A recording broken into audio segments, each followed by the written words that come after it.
forem contrários a esses candidatos, por favor, se manifestem. Renata? Pois não, Renata. Ela está com medo de mim. Bom dia, professor. Bom dia. Eu queria fazer a seguinte observação. Eu não posso fazer parte de comissões nenhumas, que eu fiz uma promessa, então até o fim do ano eu não posso fazer parte mais de comissão. Mas eu quero fazer a seguinte observação. Mudar todo mundo toda vez me traz uma certa preocupação pela grande importância dessas comissões. É sempre bom a gente ter alguém que já tenha feito parte, que já tenha experiência. Eu não sei que formato a gente poderia um dia fazer dessas comissões para que não se renovasse 100% toda vez, porque isso traz uma certa insegurança na hora de fazer os documentos, de elaborar as coisas extremamente sérias, né? Porque orçamento, patrimônio, isso não é brincadeira, nós estamos pagando um preço alto, né, por tudo isso. Então, eu queria que constasse em ato a minha sugestão de uma nova maneira de se elaborar essas comissões, para que a gente pudesse ter pessoas já com experiências anteriores fazendo parte. Isso é bem interessante, a gente que já fez parte de um monte de comissões. E quando a gente montou a chapa da DOFEB, trazendo essa experiência também, a gente sempre procurou colocar professores novos nas instituições, professores mais antigos, para que a gente pudesse ter um balanço, né, das experiências também. Então, eu acho que a gente poderia bolar uma forma, porque a comissão inteira nova me dá um pouco de medo, assim, entre aspas, né? Não duvidando de capacidade de ninguém, mas do comprometimento frente à instituição. Então, tem pessoas que estão aí, que foram eleitos agora e nem sequer vieram no Consul hoje. Tudo bem, podem ter tido problemas particulares, como eu cheguei atrasada. Mas isso me traz uma certa preocupação, assim, enquanto conselheira. Obrigada. Perfeito. A Renata tem toda a razão. Eu acho que o Consul, por ser um órgão gestor, ele tem que cada vez mais se profissionalizar, né? Ou seja, se profissionalizar quer dizer se especializar. Os membros conselheiros têm que ter cada vez mais experiência naquilo que estão fazendo, né? Infelizmente, até agora não temos como mudar, porque isso consta do regimento interno. Mas é justamente um ponto que nós devemos refletir antes da aprovação do novo regimento, para que a gente encontre uma maneira de não permitir assim uma perpetuação, né? Não é isso, mas também permitir que os mais antigos, aqueles que já participaram mais vezes, tragam as suas experiências na composição das comissões, enfim.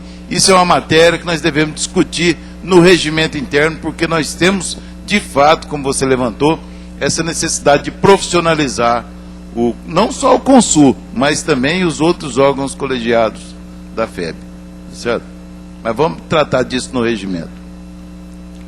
Ok. Alguém mais? Então, já fizemos todas as eleições, né? Os demais nomes serão indicados mediante ofício da reitoria e do DCE. Enfim, acho que estão todos aí. Bom,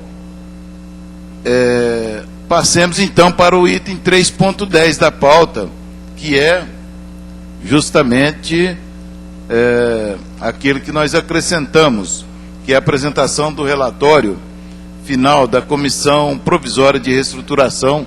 Eu passo a palavra para o professor Bernadette.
Sobre as sugestões da emergenciais, essa comissão provisória de reestruturação, elas estão divididas em 2 grupos. No primeiro grupo foi as sugestões que nós fizemos agora mais recente. E aqui foi as sugestões emergenciais. Nós dividimos as sugestões em sugestões emergenciais, que nós fizemos ainda no mês de fevereiro, no dia 27, que a gente acreditava que essas sugestões tinham que ser implantadas com mais rapidez, e depois algumas outras sugestões que nós entregamos agora no começo dessa semana, que elas têm que ser discutidas dentro de um ambiente de reestruturação. Não dá para você discutir isoladamente cada um dos assuntos, porque eles sozinhos, eu acho que eles têm pouco significado. Então eles precisam ser estudados dentro de um conjunto de reestruturação da empresa. E nós colocamos aqui, ô Lu,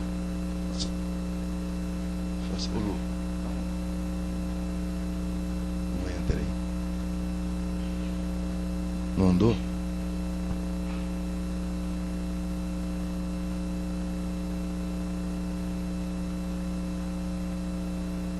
Você quer?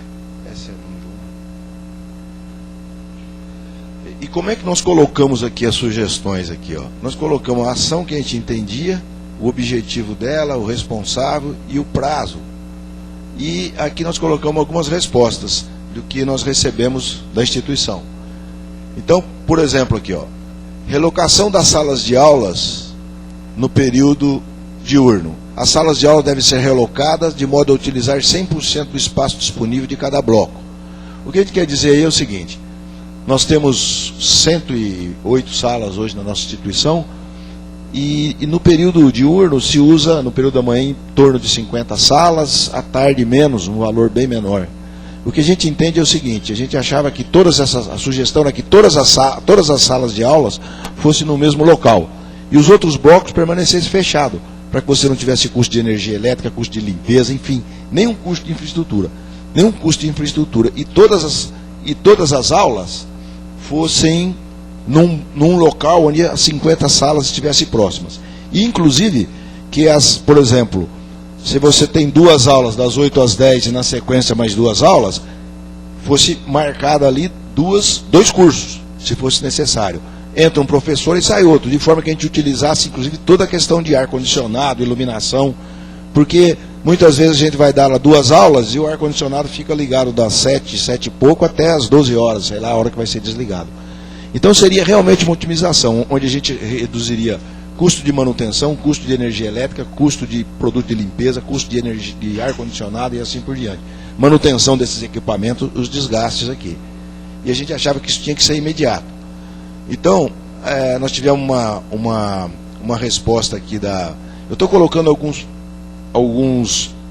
alguma parte do que foi respondido para a gente. E aqui da Pró-Reitoria de Extensão, ela apreciou a sugestão, a Pró-Reitoria, e indicou para análise dos setores competentes, visando a implantação imediata. Por favor, Lu. Aqui, ó, são mais 3 sugestões. A primeira: ar-condicionado e iluminação das salas deverão ser ligados estritamente no período informado pela Secretaria. Ao final do período deverão ser desligados de imediato. Essa questão é uma questão... Eu fico 3 dias na escola aqui. Então eu durmo aqui quarta-feira, quinta-feira e sexta-feira. Então à noite, durante o dia mesmo, mas à noite, está muito aceso. Principalmente a sexta-feira, que a gente chega mais tarde, que a gente sai para jantar, está tudo aceso.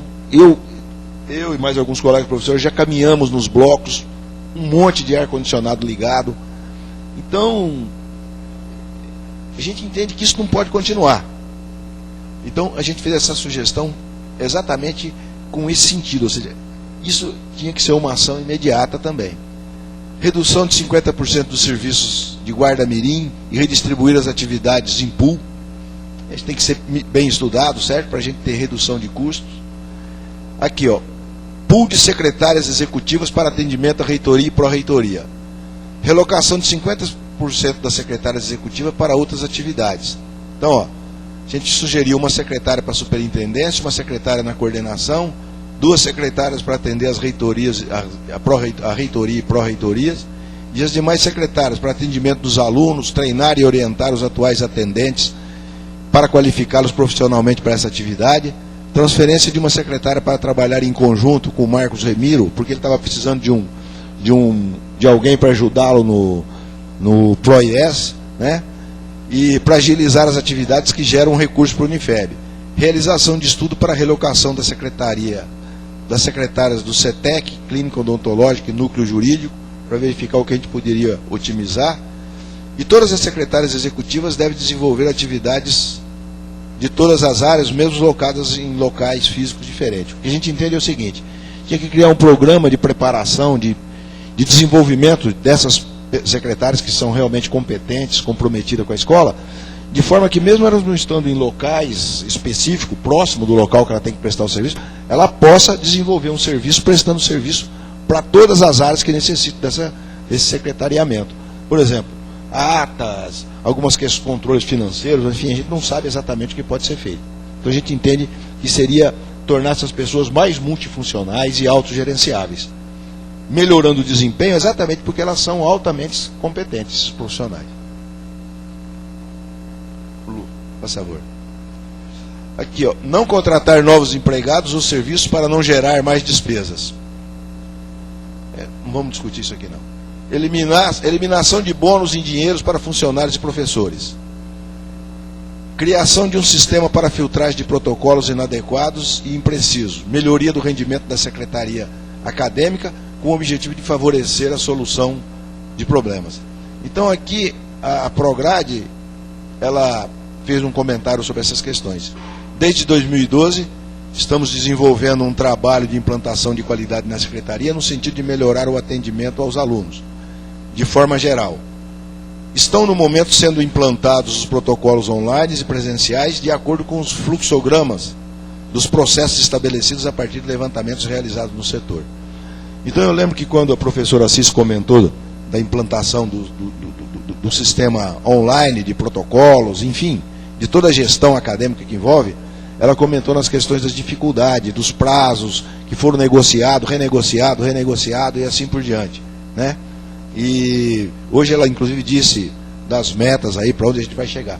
E a gente entendia assim que a gente entende até hoje, o grupo entende que é uma ação importante e que otimiza, reduz custo, otimiza documento, ganha celeridade, facilita o atendimento do aluno. Como bem disse o Danilo, cadê o Danilo?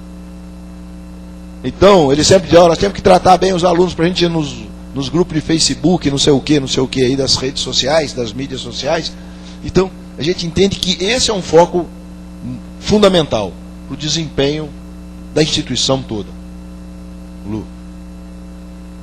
Mais outros aqui, ó. Atualização do software de geração de boletos de cobrança para não mais emitir documentos errados e melhorar o atendimento ao aluno e dinamizar as atividades da Secretaria Acadêmica e áreas de coordenação.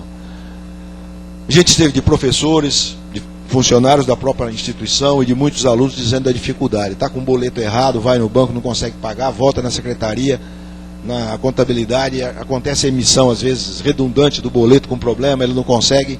Enfim, dificuldades desse tipo. E nós estamos olhando uma questão de caixa que é fundamental, né? Então isso eu acho que sim, tinha que ser primoroso, tinha que ser zero de não conformidade. Criação de uma escala de trabalho para atendimento aos alunos na secretaria e tesouraria no horário das 11 às 14, das 17 às 19, onde a gente escutava que tinha muitas dificuldades. De modo que haja um rodízio de atendimento dos funcionários habilitados e profissionais e não estagiários e guardinhas, não apenas estagiários e guardinhas, né? Então aqui, ó, tem a resposta aqui da Prograde e da Superintendência.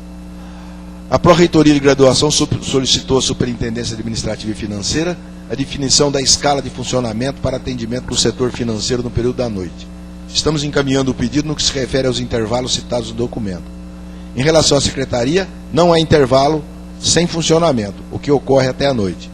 E a Superintendência está informando que já ocorreu a criação da nova escala de trabalho para atendimento aos alunos, que está errado, é o setor financeiro,